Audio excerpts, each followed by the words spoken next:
For the majority of lifters, it's likely that at some point you've had to take some time away from training, whether it's due to injury, a vacation, or life just getting in the way. And it's also likely that during this time off, you've been concerned about losing muscle and sabotaging all the recent progress you've been making in the gym. But how fast do you actually start to lose your hard-earned size? Well, unfortunately, it can happen pretty quickly. For example, one 2013 literature review found that you can lose up to a kilogram of lean body mass in just a week when you're fully immobilized. And even when you're not fully immobilized, research has shown an 11% decrease in type 2 muscle size in trained subjects after just 10 days of no exercise. But before you freak out, it's important to note that this decrease in size is for the most part not due to actual muscle loss. It's instead due to a drop in glycogen levels and water stores within your muscle, which makes a significant difference in how big your muscles appear. In fact, research shows that muscle glycogen can increase muscle volume by about 16%. And since research also shows that when you stop training, your muscle glycogen levels can drop by 20% after just 1 week, it means that your muscles will look considerably smaller after some time away from the gym, which is something you've probably noticed yourself. But the good news is your muscle glycogen levels and water stores will quickly refill once you start training again.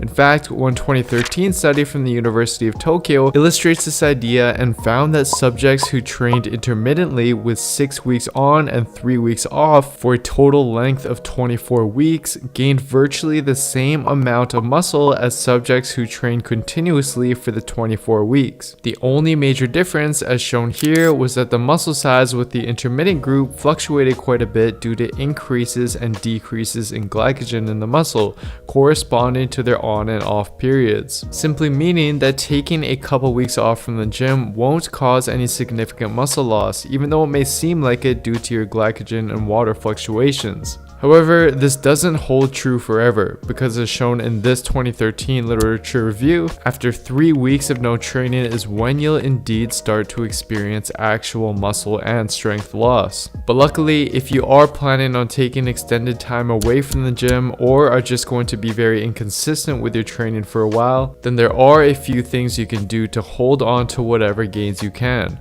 and that's exactly what I'll cover in this video. Your body's ability to maintain its muscle mass and current body composition is strongly affected by how much you eat. And this is especially true in the event that you're not training. Although eating at a calorie surplus is normally helpful to build muscle, since you're not actually training, it's simply going to result in excessive fat gain instead. And on the other hand, although eating at a calorie deficit is normally helpful to lose fat, again, since you're not actually training, it's going to contribute to increased muscle breakdown. Therefore, your best bet is to eat enough to just maintain your weight. And research is in agreement with this. For example, this 2013 literature review analyzed the effect of eating at a calorie deficit, maintenance calories, or a calorie surplus for muscle mass retention in subjects taking a break from training.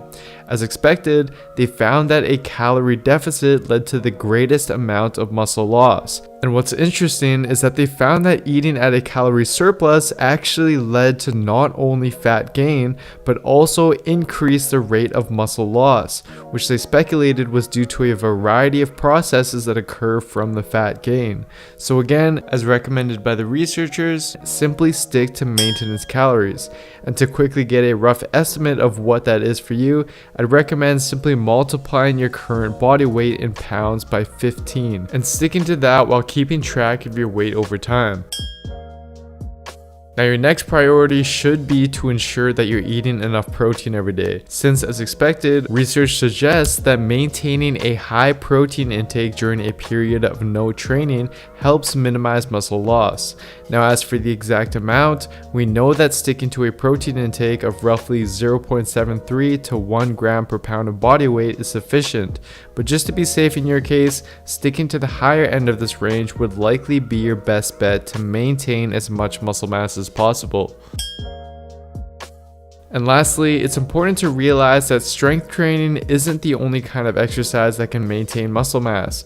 Simple activities like brisk walking, light swimming, or doing chores, for example, is enough stimulus to help you maintain your muscle better than you would if you were completely sedentary. And in addition, during your time off, if you are able to make it to the gym at all, multiple studies have indicated you actually don't need to do much in order to maintain your muscle mass. For example, this 2011 paper found that you only need around 1/3 of your original training volume to maintain muscle mass. Similarly, this 2018 paper by Schoenfeld and colleagues found that subjects who performed the following 13-minute workout just 3 times a week were able to maintain and even slightly increase their muscle mass throughout a period of 8 weeks. Simply meaning that anything is better than nothing. So if you have the time to make it to the gym for one full body workout per week or multiple shorter full body workouts per week, this, in conjunction with the previous tips mentioned, will be more than likely enough for you to maintain your muscle mass.